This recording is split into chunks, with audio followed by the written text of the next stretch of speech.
नमस्कार, मैं हूं अर्चना गुप्ता और आपका एफएम स्टूडियो में हार्दिक स्वागत करती हूं।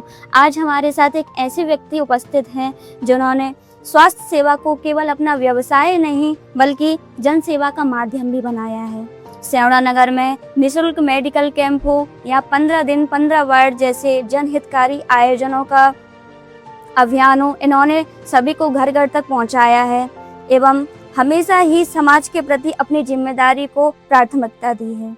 आज हम जानेंगे इनके जीवन की प्रेरणादायक यात्रा, समाज सेवा के अनुभव, स्वास्थ्य के प्रति इनके विचार और सेवड़ा के विकास को लेकर इनके सपनों के बारे में। आज हमारे बीच उपस्थित हैं प्रख्यात डॉक्टर एवं समाज सेवी डॉक्टर आशुतोष तिवारी जी। डॉक्टर साहब, आपका एफएम स्टूडियो के इस विशेष संवाद में हार्दिक स्वागत है। नमस्कार। सबसे पहला प्रश्न मैं आपसे यही पूछना चाहूँगी कि आपके जीवन का सिद्धांत क्या है जिसने आपको स्वास्थ्य सेवा के साथ साथ जन सेवा के लिए भी प्रेरित किया है?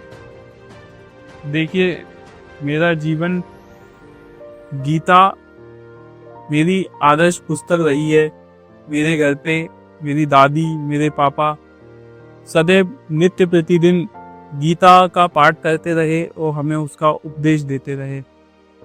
गीता का श्लोक अध्याय 2 और श्लोक क्रमांक 47 मेरे जीवन का ध्येय वाक्य है, जो हमें सिखाता है कि निष्काम कर्म योग, कि आप अपना कर्म करें, उसका फल जो है उसके लिए आप एंटाइटल्ड नहीं हैं।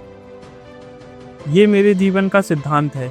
मेरा जो कर्म है उसको मैं अच्छे से कर पाऊँ। आपने सेवड़ा नगर में 15 दिन 15 वार्ड जैसे स्वास्थ्य अभियान का आयोजन किया, इसकी प्रेरणा आपको कहाँ से मिली? इसके पीछे 15 दिन 15 कैंप स्वास्थ्य जो हमने शिविर लगाए थे, उनके पीछे एक बड़ा कारण ये था कि जब हम सेवड़ा आए, हम यहाँ पे ही पैदा हुए हैं, यहाँ पे ही पले बड़े हैं। जब हम as a practicing doctor Sevda आए तो हमने देखा कि लोगों में जागरूकता का काफ़ी अभाव है। ऐसा नहीं कहेंगे कि किसी भी व्यक्ति में जागरूकता नहीं है, लेकिन एक बड़े तबके में जागरूकता का बड़ा अभाव था। जब हम अपने सरकार के ह्यूमन पेपिलोमा वायरस वैक्सीनेशन के लिए गली गली जा रहे थे, तो वहाँ पे जब हमने देखा कि लोग हमसे इस बारे में बातचीत करने के लिए सामने ही नहीं आ रहे हैं, लोग हमसे इस बारे में बातचीत करना ही नहीं चाहते और ना ही किसी तरह की कन्वर्सेशन को वो एंटरटेन कर रहे थे, तो मुझे पर्सनली ऐसा लगा कि जब रूरल क्षेत्रों में, मतलब ग्रामीण क्षेत्रों में इसके बारे में हमारे यहाँ व्हाट्सएप पे कई सारी ऐसी वीडियोज़ आई जिनने लोगों में भ्रामक जानकारी देने का काम किया। जब लोग इन भ्रामक जानकारियों को ज़्यादा सत्य मान लेते हैं, तब ऐसी समस्याएं आती हैं।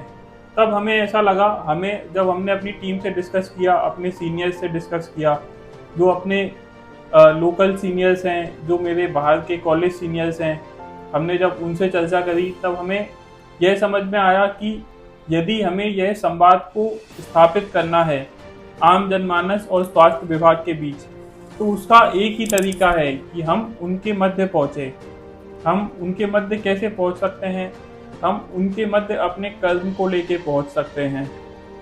हमारा कर्म लोगों तक स्वास्थ्य पहुँचाना है, और जब हम उसको लेके पहुँचे तब हमने काफ़ी सारी चीज़ों को लेके उनसे बात भी करी, काफ़ी सारी चीज़ों को वहाँ पे देखा, जाना, समझा, और यही हमारे 15 दिन 15 वार्ड के स्वास्थ्य शिविर की पीछे की प्रेरणा थी। इस अभियान के दौरान सबसे बड़ी स्वास्थ्य समस्या क्या सामने आई? अलग अलग जगहों पर अलग अलग स्वास्थ्य समस्याएं हमने देखने को मिली। जैसे कि सेवड़ा को यदि हम 2 भागों में विभाजित करें, 2 भाग, जैसे एक जो पॉश एरिया है जहाँ पे वो तबका रहता है सेवड़ा का जो जॉब में है या मतलब जो नौकरियां करते हैं, और एक उस तबके में विभाजित करें जो लेबर वर्ग है, जो कि डेली वेजेस पे या दिहाड़ी पे काम करते हैं, या इस तरीके से अपन विभाजित करें कि हाई सोशियो इकोनॉमिक स्टेटस वाले लोग और लो सोशियो इकोनॉमिक स्टेटस वाले लोग, अर्थात जिनकी आर्थिक स्थिति मजबूत है और जिनकी आर्थिक स्थिति कमज़ोर है। इसी तरह से हमारे वार्ड्स का विभाजन है और इसी तरीके से अगर हम इसको देखें तो जो लो सोशियो इकोनॉमिक स्ट्रेटा वाले लोग थे, मतलब जहाँ पे आर्थिक स्थिति लोगों की उतनी मजबूत नहीं थी, जैसे कि वार्ड 1, वार्ड 2, वार्ड 14, वार्ड 15, अन्य कई सारे वार्ड जहाँ पे आर्थिक स्थिति लोगों की इतनी ज़्यादा मजबूत नहीं थी, वहाँ हमने ये पाया कि जो बीपी और शुगर जैसी बीमारियां हैं, बीपी है, शुगर है, कोलेस्ट्रॉल है, ये लोगों में ओबेसिटी है, ओबेसिटी मतलब मोटापा, यह हम लोगों ने वहाँ पे कम पाया। लेकिन हम लोगों ने वहाँ पे मिनरल डेफिशिएंसी, जैसे कि लोगों के खान पान में खनिज का अभाव, लोगों के खान पान में बेसिक कैल्शियम, प्रोटीन, इनका अभाव, आयरन का अभाव, ये ज़्यादा पाया। जबकि जो आर्थिक रूप से मजबूत वार्ड थे, जहां नौकरी पेशा लोग रहते हैं या व्यवसायी लोग रहते हैं, वहां हमने देखा कि मोटापा, बीपी, शुगर और अन्य लाइफस्टाइल एसोसिएटेड बीमारी, जो जीवन शैली से जुड़ी हुई बीमारियां हैं, उनका प्रभाव ज़्यादा था। जैसे कि वार्ड हम 7 और 8 का जो हमारा कंबाइंड कैंप था, दूसरा या तीसरा कैंप था हमारा 7 और 8 वार्ड में कंबाइंड, वहाँ पे हम लोगों ने 62-63 पेशेंट देखे थे। वहाँ पे हमें 62-63 पेशेंट्स में से लगभग 52 या 53 पेशेंट्स ऐसे थे जिनमें बीपी या शुगर देखने को मिला। जबकि वार्ड 1, वार्ड 2 हमने 100 के ऊपर मरीज देखे, लेकिन वहाँ पे टोटल 10 या 15 लोग भी हमें बीपी शुगर के नहीं मिले। साथ ही कई सारी ऐसी बीमारियां हैं जिनको हम छुपी हुई भूख या हिडन हंगर कहते हैं।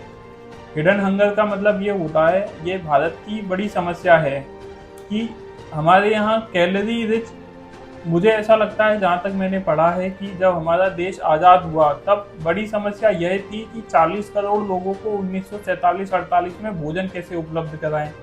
उस समय अकाल बड़ी समस्या थी, सूखा बड़ी समस्या थी, तो उसके लिए हरित क्रांति सरकार लेके आई। सरकार आज भी 1 रुपए में गेहूं, 1 रुपए में चावल और बेसिक खाद्य पदार्थ उपलब्ध कराती है। इनसे हमारे लोगों को कैलोरीज तो मिल जाती हैं और धीरे धीरे कई दशकों से हमारा खान पान इसी तरीके से शेप हुआ है कि हमारा जो खाना है वो कैलोरी फोकस्ड है, कि हमें मतलब एनर्जी मिलती रहे, ऊर्जा मिलती रहे खाने से। जैसे हमारा खाने का मुख्य वो क्या है, मुख्य खाद्य पदार्थ क्या है, हमारे मुख्य खाद्य पदार्थ हैं गेहूं है, चावल है, ये हमारे भोजन का मुख्य हिस्सा होते हैं। इनसे हमें ऊर्जा तो मिलती है लेकिन हमें प्रोटीन नहीं मिलता। प्रोटीन के साथ साथ हमें कई सारे विटामिन नहीं मिलते, जो सूक्ष्म मात्रा में हमें खनिजों की आवश्यकता होती है वो नहीं मिलते। तो इस कारण से एक हिडन हंगर बड़ी समस्या रही हमारे क्षेत्र में। सर, जब आपने निःशुल्क स्वास्थ्य शिविर आयोजित किया था तो आपको किन किन चुनौतियों का सामना करना पड़ा? निःशुल्क स्वास्थ्य शिविर, वैसे तो हमें कोई बड़ी चुनौती का सामना नहीं करना पड़ा इसमें, क्योंकि हमारी जो टीम थी, हमने 4 या 5 लोगों को ध्यान में रखते हुए, अपने साथ रखते हुए इस अभियान की शुरुआत की थी। लेकिन जब पहली बार मैंने 4 मई को फेसबुक पोस्ट डाला कि हम 15 दिन 15 वार्ड स्वास्थ्य शिविर लगाना चाहते हैं, उस समय हमारे पास ना कोई शिविर स्थल डिसाइडेड था, मतलब शिविर स्थल हमने कोई चिन्हित किए थे कि हमें कहाँ पे शिविर स्थल लगाने हैं और कहाँ पे हमें मतलब किस तरह से उनको आगे बढ़ाना है।